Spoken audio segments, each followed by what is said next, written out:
Hey everyone, thanks for tuning in. Before we begin, make sure you hit the like button, the subscribe, the bell, and share this with someone that you think it would be a blessing to.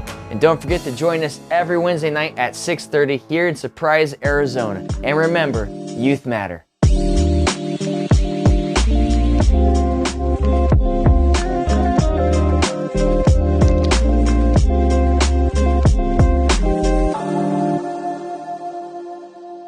Eve is talking to the snake. Eve is talking to Satan.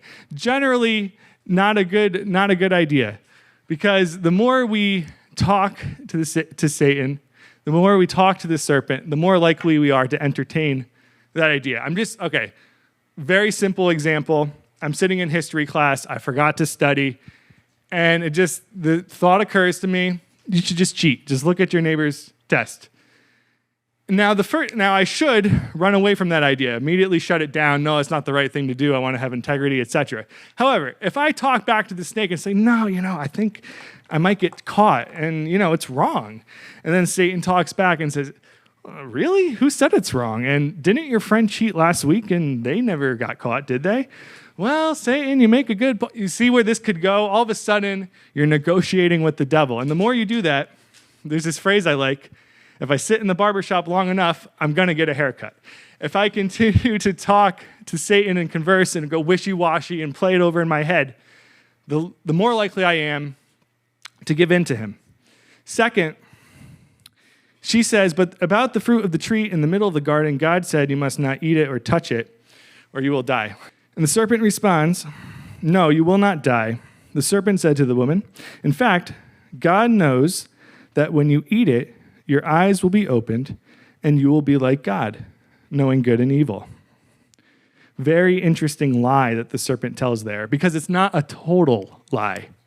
Because part of it is truth. When they eat that fruit, as we're going to see, Eve and Adam are going to know the knowledge of the good and evil. Their eyes are going to be opened, but what's the lie? I'm going to read it again. Your eyes will be opened, and you will be like God. Okay, so every single lie that Satan tells us is kind of a half-truth, maybe sort of lie, because if it's a flat-out lie, it's a lot less likely to be believed.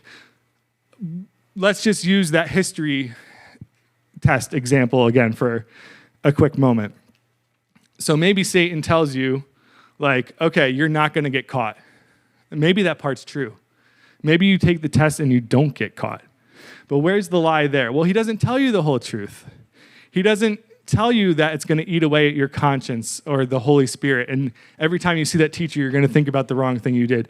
Or maybe a few months down the road, you realize your self-esteem is shot because instead of working hard to achieve results in your test, you took shortcuts and you fabricated something that's not even real. And when your parents celebrate your report card and they're so proud of you, you know deep down you cheated.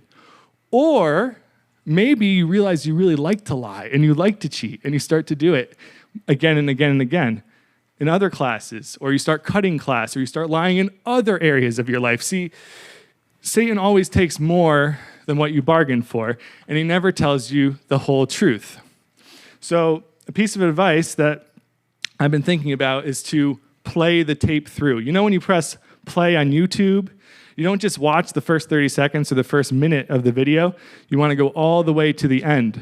So when the serpent can be deceiving and just tell you, something will feel good, you should just watch that, you should just do this, play the tape through and think about what happens after the event.